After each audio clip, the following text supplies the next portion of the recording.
All right, Joel Gausten here from joelgausten.com. For this conversation, I'm honored to be joined by not only a friend, but a member of the band I've written about the most in my career as a music journo. So I'm very happy that this is happening. Please welcome from Gang of Four, Professor Hugo Burnham. Hey, Hugo. Hey Joel, nice to see you. Yeah, good to see you. And it was lovely seeing you a few weeks back at the Cut down in Gloucester. Yeah, that was a fun show, the Willie Alexander 80th birthday party bash. It was fun. There was a lot of good people on stage. It was an I won't say it could have been a nightmare to organize. I've been involved in a couple of these sort of things where you have lots of guests coming to play someone's songs, but and especially for the Cut, which is a new venue in Gloucester, which is the most amazing space. Mm, They built it from scratch, as it were, out of the old CVS building, which fronts onto Main Street, and then below, which is a whole story, as it were, below Main Street is Roger Street, which is the street that runs alongside the inner harbour here in Gloucester. So um, when CVS closed down downstairs, there were always well, there were a number of things, but mostly there was a studio there called Bang a Song, which is run and owned by Tony Goddess and his wife Sam. And Tony used to be in Papas Fritas. And he's right. been living here for a long time, running the studio, playing with bands, lots of bands. He and Sam have been, every time you turn around, they're doing a show with someone. And they're both lovely people. And for a while, a couple of years ago, Tony said, I know you've been talking about trying to put a venue together somewhere, but there's somebody here who's been in town, living here for 5 or 6 years, who's doing it here at the Cut, right? No, at the old CVS building. And so anyway, to cut a long story short, Tony brought me in to meet with them, just very informally, and they asked, if I had anything to offer. And I just, I wasn't really a consultant, but I consulted a few things. I just kept bashing on about how the technical side of things had to be the tits. They really had to be up because it's tough touring. Now, we all know for lots of reasons, um, but that if they were going to do it, there are a number of things I felt were really important. One, that they said, oh, it's probably going to be about a 500 capacity room. And I said, well, and I'm not the only person to say this. It probably wasn't news, the things I was saying, but I was quite aggressive about it. Make sure somehow the design of the room will not look empty when there's 150 people in there or 100 people. Because especially in the first couple of years, as they're building their reputation and everything, there'll be a number of shows, again, especially during the sort of winter, slower months up here, when it will be more local or regional things, and it could be smaller audiences. So between me saying that and any other number of people saying similar things, the room is designed that way, as you saw. It's on Mm, sort of two levels, without it being a balcony per se, but there's two different levels. They've got curtains at the side that they can draw, again, to make the room feel smaller. 500 capacity standing, but quite often for smaller shows, which they've been doing already, they have tables and chairs, so it can be more of a sort of sit down, grown up vibe when appropriate. And I also said what's really going to be important is backstage, the green room, the dressing room, and stage access have to be impeccable. mm. And they ended up putting from the access down on Roger Street, where it's quite fairly wide street, where there's room for a bus and for trucks, and well, a truck, but probably not a semi. But the load-in dock is it rolls right on the street level into a commercial-sized elevator Mhm. lift, and that goes up and rolls right out onto the stage. It's brilliant. Every road crew in the world is going to go, cool, I want to go back there. And honestly, that's the sort of one of the most important things. It's one thing for the artist to love a place, but if the crews love it and it is crew centric, you've got a better chance of succeeding. Other things including, you don't want shitty little dressing rooms. You have to have a shower or showers. You have to have good, clean, nice bathrooms, and a laundry. You've got a washer and dryer. It makes all the difference because being on the road, where can you find those things? Or somebody has to go off and find a laundromat, but if it's right there on site. And so anyway, that's the back half of the building. At the front is a restaurant, fairly large restaurant and bar that's very popular. If I had to say it in one sentence, I'd say really good level pub food, or Mhm. pub food plus. And it's been very popular. And they've had a bunch of sellout shows already. And that Willie Alexander show in January was the hard opening. It was the first night. And you were there. It was really successful and fun, wasn't it? And the sound Oh, and lights were stunning. I mean, the production is great. So yeah, that was a long way of saying it was a great gig. It was a good evening, and it's a great place. So, and there's a lot of good stuff coming there, yeah, including, absolutely. I have to say, slightly changing subject. Back in December, I went down to the Cat's Cradle in North Carolina to sort of guest drum, be the second drummer on probably the 6th or 7th last year of a sort of on and off tour of Lenny Kaye and Friends Hmm. doing the 50th anniversary of the original Nuggets album, double album release. So they've done it in a few places, and very lovely of Lenny. He said, "Yeah, if I don't have to organize anything, I will come to Gloucester in May and we'll do the show there." So that's my production meeting later this afternoon. Oh, that's great. Putting together, because it's sort of like there's a core band of 4 or 5 or 6 people with Lenny, and then guests come in and sing and play and all that sort of thing. So we're reaching out to some cool northeastern uh, based or historically based singers, guitar players, keyboard players. Hmm. Uh, but it's already looking very good and going to be a lot of fun. Yeah, But I loved it. And I really loved Gloucester too, as my first time there. oh, it is, yeah, it's great. I, It's a great town. I mean, we got our fair share of idiots, climate deniers, and Trumpers, but generally, no, it's a lovely place. I've been here full time since 2002 or thereabouts. We moved back to Massachusetts at the end of '98, but lived in another town for a couple of years until my daughter was born. And then we spent our lives going up and down the freeway from just north of here to see her grandparents. So we moved to Gloucester in about 2002.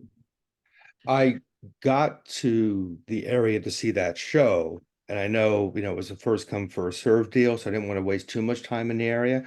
But when I come back for the Lenny thing, which I will be at, I'm going to leave much earlier and come down and spend the day there and check out those Yeah. little cool shops in the area because I was Yeah, really, it's a good town for that. The Inner Harbour's great. Rocky Neck on the in East Gloucester side of the harbour has historically been a huge art centre.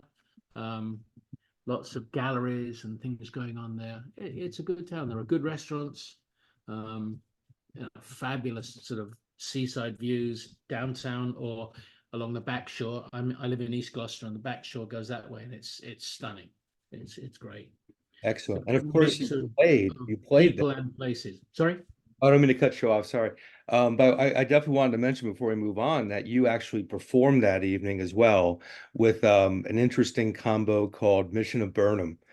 Yeah, So we gotta yeah. give you, When that because Mission of Burma have done a few things with Willie in the past, and so they asked um, Roger if he'd come and do something, and he said, "Of course, but let me bring Clint." And then Annie, Willie's wife, said, "Well, is Peter not coming? Oh, Peter can't make it." Or Peter said, "Well, we don't want it to be Mission of Burma." But so, and he said, "Oh," called me and said, "Oh, okay, you're playing with Mission of Burma." It's like, oh, they're old friends. I mean, the first time Gang of Four played in Boston in the summer of 1979 at the Rat, it was Mission of Burma who opened for us, and we've been friends ever since.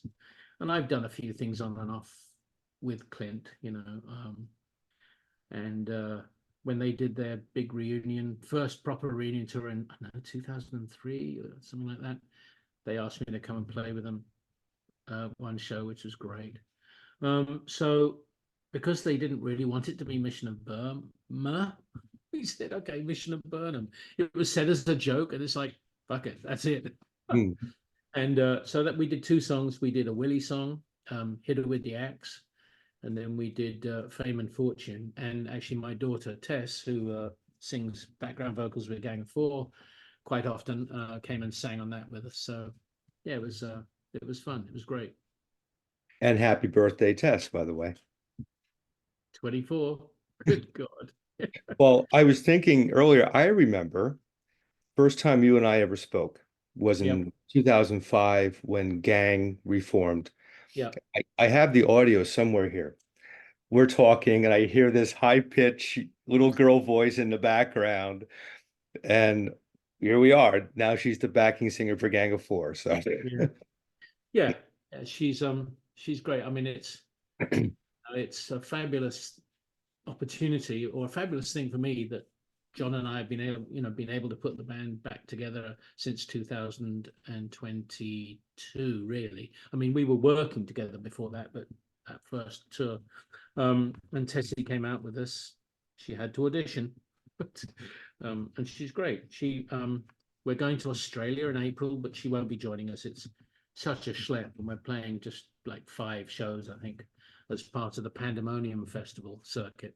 Um, and we're on sort of middle of the pack. Um, there are 2 stages. It's going to be Blondie, Psychedelic Furs, us, Dead Kennedys, Alice Cooper, you know, back and forward. So, and we're playing like a 45-minute set. So it's a long way to go to sing background on half of a 40-minute set, and not inexpensive. So, hmm. we love you, but not this one. So she's cool, but she's quite busy teaching and in shows and things like that.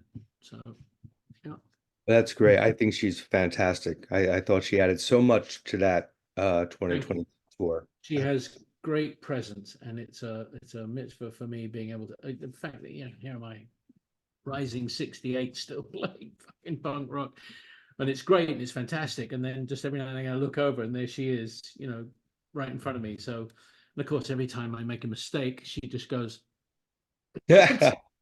gives me the hairy eyeball, because that's one thing about her sort of whole professional status. She knows what everyone else is doing. um, you know, she's very good at all that. So yeah, it's great. Wonderful.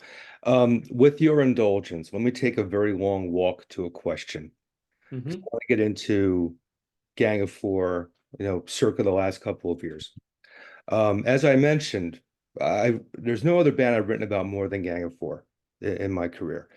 And a lot of that initially coincided. I mean, you and I had spoken before this happened, but when I launched my website years ago, it kind of coincided with Andy carrying on with his incarnation of Gang of Four. So, Hmm. because he was the one producing content under that name, of course, that's what I wrote mostly about.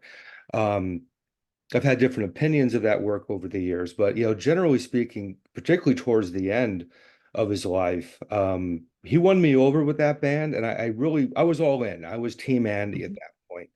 Um, when Andy passed away, beyond just the obvious sadness of that, my thought as a fan was, well, that's it.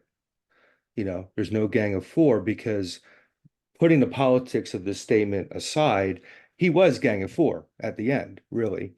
Um, and he was the guitarist. And by all appearances at that point in time, yourself, John, and Dave, were retired from this whole thing. So it didn't really seem that there would be much of a chance of having this band back. Then I guess it was in late 2021.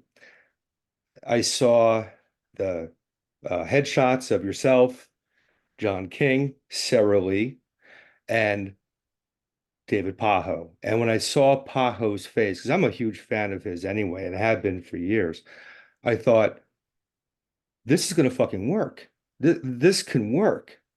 There's no other guitarist on the planet that would have been perfect for that.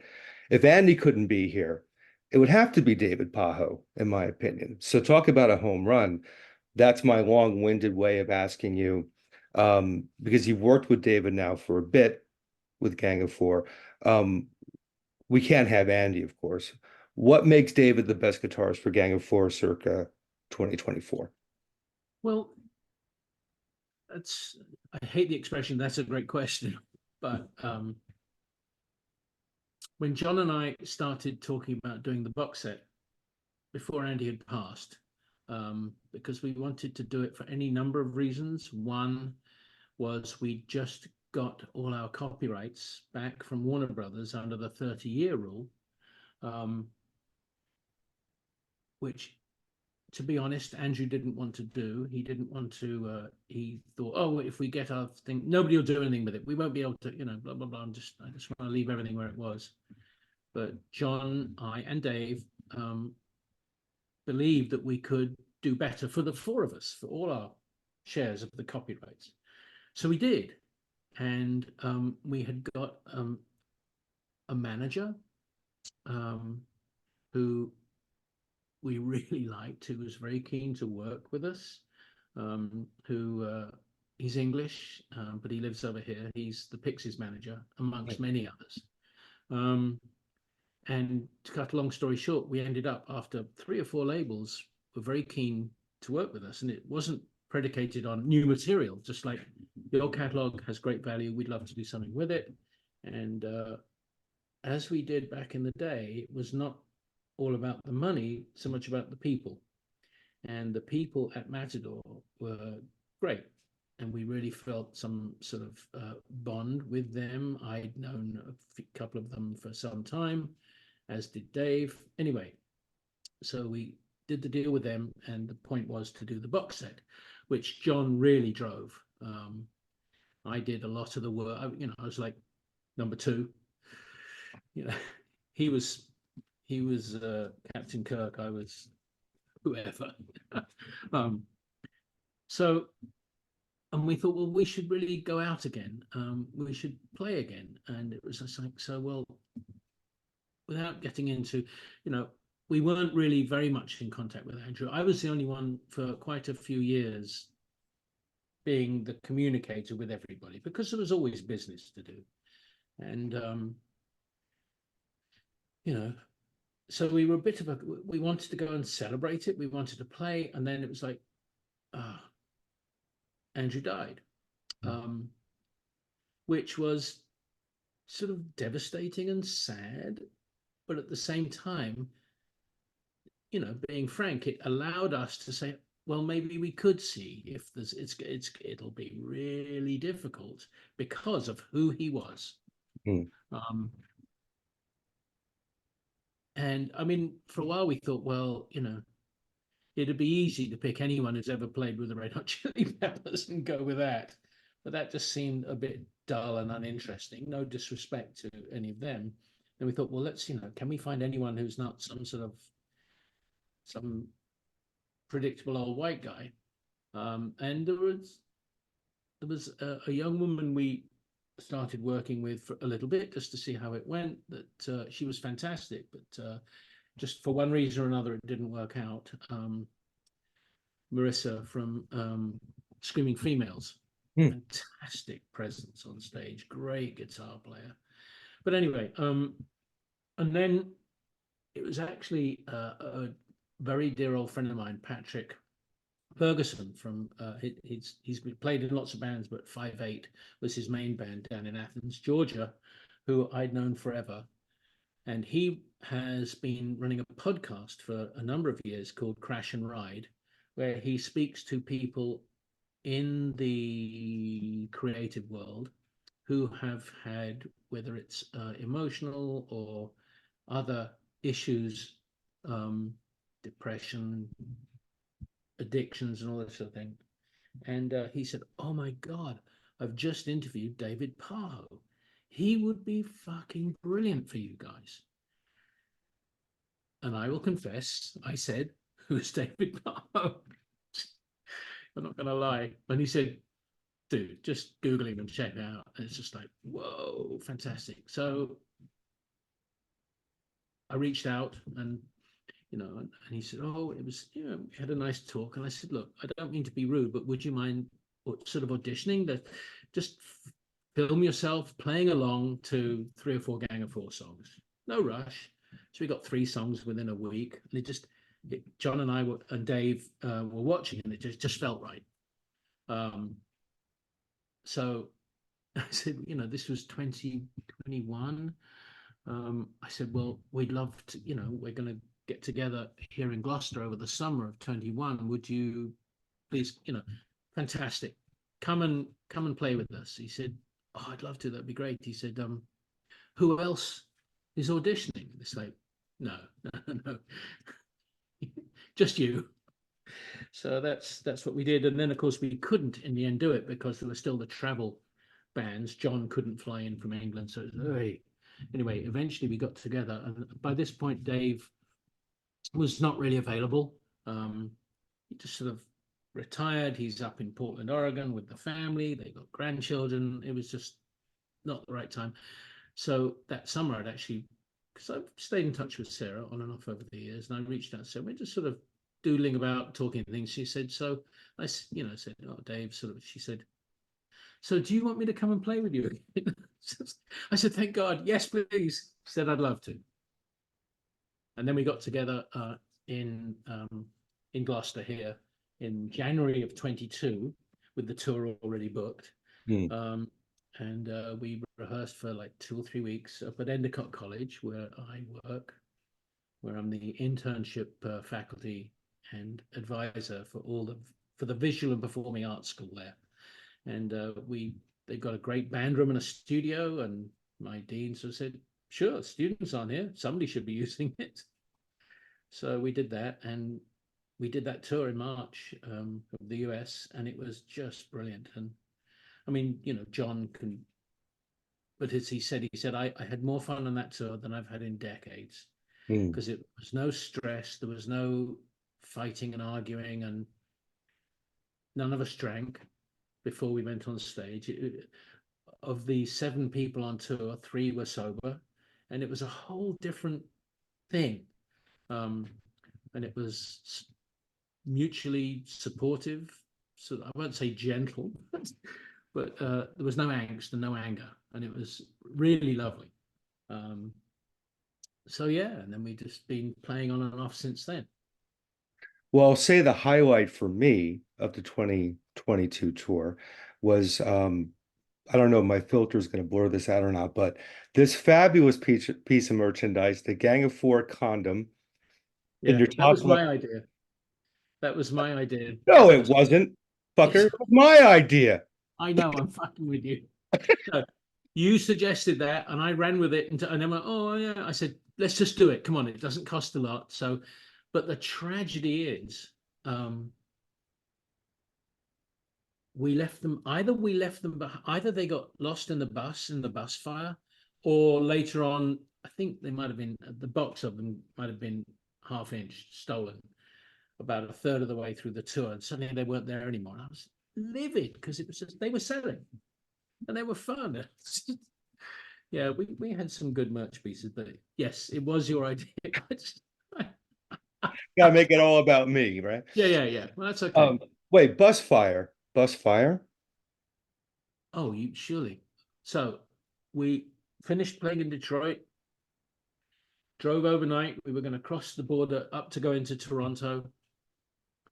And we got, dawn was breaking. We got to the hotel where we were meeting with the second driver who was going to drive us into Canada and back, because our driver, for some reason, couldn't go into Canada. So anyway, the bus company got up, and something had happened before we left Detroit where the bus, the generator was turned off and couldn't get it back on. So that 6-hour drive overnight, everyone was freezing on the bus. It was awful. We got there, and then the driver, he was underneath trying to fix it and all this sort of thing. And he said, okay, it's working again. I'm going to bed. 5 minutes later, I went into the hotel just to book him in and all this, and I came out and was like, God, smoke. Smoke was coming out the bus. Flames were coming out of the bus underneath. It was like, mother. Rushed back into the hotel, called his room and said, the bus is on fire. You got to come down, blah, blah, blah. And then I got back out again, and there's a cop car, and the cop said, "Is that your bus?" I said, "Yes." He said, "Are the people on it?" I said, "Yes." He rushed onto the bus, screaming, "Get out of the bus! Get out of the bus!" People were asleep, and then people were crying and not knowing what's going on. And we all got off the bus, and then we were pulling all the equipment out from underneath. I mean, the bus, an old bus, but well enough designed that the fire underneath wasn't going to get up into it for some time. But there was a lot of smoke and flames, and then the fire department came, and it was all very traumatic and scary. Um, and that's why we couldn't play in Toronto that night. We just, Hmm. so we had to rent cars and a van, by the middle of the afternoon. So we just drove back to Massachusetts, and the bus company managed to find a second bus that met us at the Boston show the following night, which was really annoying because Toronto's always been a fabulous Gang of Four city, and it was sold out in advance, but we just couldn't make it work. It was very sad. So yeah, the bus fire. Well, fortunately, everybody was okay, Yeah, yeah. But that reminds me of another travel incident with Gang of Four. And you discuss it in the book that accompanies the beautiful Gang of Four vinyl box set that came out a couple of years ago. Um, and it actually speaks to my greatest fear in life, which is not death, probably not illness. My greatest fear in life, since I was of driving age, is getting stuck or breaking down in the Lincoln Tunnel on a Friday night in New York City. That happened to Gang of Four. You got Yeah. to share that story because I wake up with chills just thinking about it. Well, okay, so we just arrived in New York probably on a Wednesday for our very first tour, summer of '79. And we were staying, we started at the Empire Hotel, um, right on Central Park South, but a day later moved down to West 44th to the Iroquois Hotel, which basically became the musicians' hotel for people who couldn't afford the one up at the park. um, just next to the Algonquin, by the way. No round table at the Iroquois, but there was a barber shop underneath, which over the years was very good, sort of to get in there at 10 o'clock in the morning after a raging night and just have hot towels put on your face. So anyway, we picked up the van, which I think belonged to FBI, Ian Copeland, our agent, and they just had Squeeze touring before us, and they finished with the van and left it for us. So we all piled in and say, "Yay, America, here we come." 3 o'clock in the afternoon in the summer, probably June, July, baking hot. Into the tunnel on our way to the hot club in Philadelphia. Broke down. It's like between fear and giggling. It's just like, oh no, because our manager Rob was like, oh. So we sat there and we rolled up all the windows and turned the heat on just to really mess with them even more. But anyway, my brother Jolly was driving. He got it to go forward half a mile or a few hundred yards. It stopped again. So to cut a long story short, with half of New York City trying to get out of the city for the weekend, going insane behind us, some big truck with a pusher on the front literally got behind us and pushed us up into New Jersey and deposited us on the side of the road. So this is 1979. Cell phones? What's that? So Jolyon, my brother Jolyon, and Rob, who was our crew person, and Rob, our manager, walked, I don't know, to a cell phone. Cut a long story short, we sat there, and I think Jolyon did manage to get it going. We got a bit further up and out off the freeway. And the hot club said, "Oh, we'll send someone down with the van." Hooray, great, no problem. 3 hours later, some old hippie guy and his girlfriend in their VW microbus appeared. "Hey, Gang of Four." Yes, we're never going to fit in there, but somehow we did with all our back line and everything, and drove to the hot club. We got there about 10:30. The band that was opening had already done two sets while they were waiting for us. It was Pylon from Athens, Georgia, who again became old, dear friends, still are to this day. Um, and we just jumped on stage, and the fire marshal was there saying, "Whoa!" So I think we played about 7 songs, 8 songs on their equipment, and that was it. So, and then we, John, Andy, Dave, and I got the train. I think up to Boston was next. Okay, anyway, we got the train and we played the first show in. No, no, was it Boston or Toronto? Anyway, a day later, Jolyon and Rob appeared with a guy called Tom Potts, who was a friend of the promoter in Philly, in his you might call it a shaggin' wagon. I mean, with a teardrop window in the back. It's just, and so he drove us around for the next week or more. It was brilliant. I mean, but yeah, it was a bit stressful being stuck in the tunnel. But yeah, every band's got stories like this. Oh yeah. Welcome to America, right? Yeah, thank you very much. Yeah, that was. Um, I wanted to ask you one specific Andy question. Yep. As I said, I got to know him a bit when he was out with his version, and even as a listener of Gang of Four years before that, I love John King. I mean, he's certainly one of my favorite frontmen of any band. But I always found myself gravitating a bit more towards the songs that Andy sang.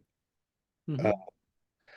I just, that sort of deadpan, you know, delivery that he had, and actually, to ask you a question before the question. But he couldn't sing. Well, did he always write the lyrics that he sang? Yeah, And those were his? Yeah. yeah. Because, and even then, and especially with the later years when he was steering the ship, his lyrics were always, to me, very introspective, um, quite melancholy in a lot of ways. Um, it was more about raging against self, perhaps, as opposed to raging against the world or the man or whoever it may be. Um, how in line were his lyrics to himself and his personality? I mean, were they one and the same? Uh, I think his lyrics, what you're saying about his lyrics, I'd say yes. I'd say that would be a fair way of um, putting it. Um, I think he was probably more introspective and maybe even unsettled emotionally. That's not a criticism. I think that's a bit of an observation. Than John, who had a slightly bigger world picture. And we weren't always raging against anything. It was, yeah, I mean, different, but part of the same body of work. It wasn't like 2 different bands every time somebody sang differently. But yeah, I think that was more Andrew's personality. Yeah. yeah. On staying with lyrics for a second, um, I have a friend who no names mentioned, but let's say he was a member of a prominent 70s classic rock band, okay? And that band was known for many things, but they were known specifically for writing songs celebrating drugs. Mm-hmm. They wrote odes to illicit substances that are now iconic. The inevitable breakup happens, then the inevitable reunion happens. Between those events, he sobered up 100%, lived a very different life. He came back into that particular band and initially struggled to play that material, not physically, but mentally, because he was performing songs that celebrated things that he didn't feel in his heart he wanted any part of. It was a difficult process. Now, I bring that up not because Gang of Four wrote songs about dope, but Gang of Four had things to say, always had something to say. And you were never a girl, I love you kind of band. You came back in 2005. You've come back again in recent years. Did you have any sort of similar struggle, meaning that, because age shapes a person differently as the years go on.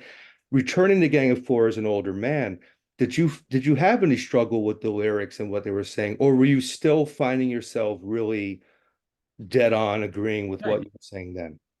Sadly, you might say, no, there was no difference to the focus and point of our lyrics today or in 2005 than there was in 1977, 8, 9, 80. Sadly, um, we're still in a place that is not good, not happy. You know, to be slightly facetious about it, we really felt we'd moved 2, 4, 6 steps forward, but actually we'd moved six steps back, is what I feel where we're at right now, Hmm. uh, socially, politically. So many things have moved forward, but now we're getting a huge, it's really tipping back in a rather distressing way. Um, yeah, we thought the world was changing for the better, and it was, and it has, but the pushback, especially in the last 5, 10 years, has been very disheartening. Hmm. So, no, there was no struggle because, and I think that was the beauty of especially John's lyrics, but the band's lyrics is that it wasn't fuck Thatcher or, to hell with Reagan. It wasn't that time specific. Um, so, yeah, there's no sort of feeling of we're singing young men's songs as old men. We're singing songs that still resonate and are relevant. Yeah. And I think that's underscored by the fact that there have been a lot of younger people coming to our shows and being engaged. Even in 2005, it was just like, crap, we thought it'd be all old fat guys with leather jackets that didn't quite fit anymore. But I would say at least 40% of most of the audiences back then and again now are under 30, Hmm.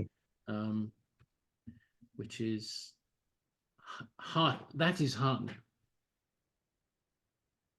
Absolutely. Looking towards the future, where do things stand with new Gang of Four music with Pajo? Um, John and David were just together for a couple of weeks in California, where David lives in Pasadena, working on stuff. So we'll see. I mean, it'll come to me next to see what's going on. Um, we'd love to do stuff, but we're not thinking we've got to do an album. The world is not waiting for a new Gang of Four album. As and when we come up with stuff, I suspect it'll be more like, oh, look, here's a new song. You just put it out there. You put it out there, and then if there are enough, and because I don't, I think that whole sort of album tour cycle is dead. Yeah. It's not relevant anymore. I think that a large part of what one has to do is to stay engaged with the people who care. Um, and there are a lot, people, we have people out there who want to see us again, want to, asking about new stuff. So it's like, hey, listen to this, you know. Um, so we're not focused on that. We want to have more material.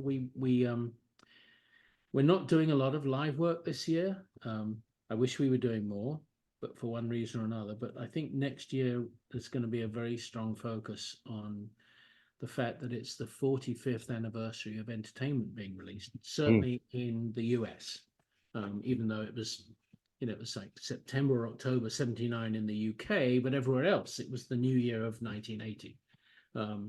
So I think and that we sort of did one show like that back in 2006, but it's a bit of a thing for a lot of acts, what you might call heritage acts.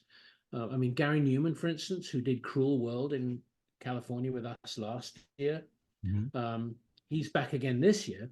But the hook is he's playing the whole of, I can't remember which album it was, the one that's 40 years old or 40, but it's an anniversary thing. So that would help, I believe, us book good shows and give us a reason to be on festival bills and things like that, rather than just doing old songs. We might do two sets. Here's non-entertainment stuff and some new songs, and then we're going off for what used to be a bump, and now it's just like we need to pee and have a shot of coffee, and then we'll be back and do entertainment, something of that nature. Um, so that's the plan for next year. I wish we were doing more this year. I wish we were doing festivals and things, but it's not easy for us to get together, because it's not like we make tons and tons of money like a lot of other acts of our generation who have been more consistent. And we also live in four corners of the world. Two people in New England, one in California, one in Old England. Just to get together in one place is not inexpensive. Mhm. And so John and I have always said, we'll as long as we can not lose money, and as long as we're having fun, we'll do stuff. But it's the business. We can't afford to lose money. And there are certain things we have to pay for that sometimes put it into the red, that we Mhm. wish we didn't have to pay for. So, but there you go. That's the way it is. But we're focused on next year. And if we get offered things this year, of course, after we come back from Australia at the beginning of May, then we'll do them. Great. Well, um, I'm very pleased that the band exists in the here and now. So am I. Yeah.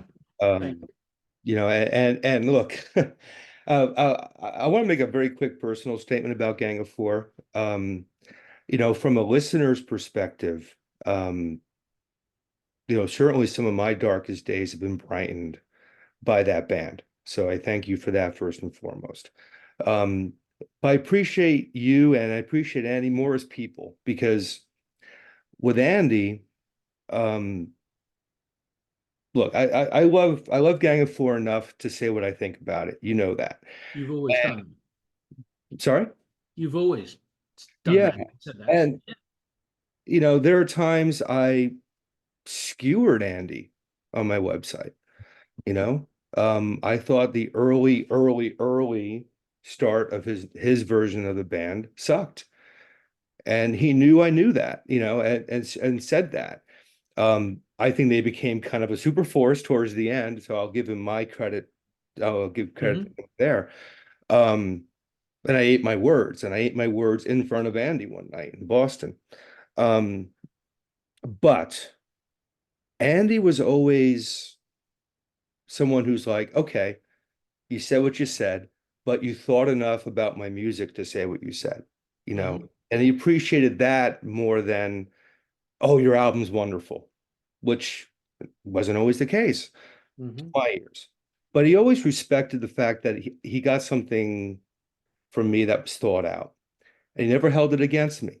And it was always very positive with Andy. You and I, over the years on social media, have gotten into it over various issues.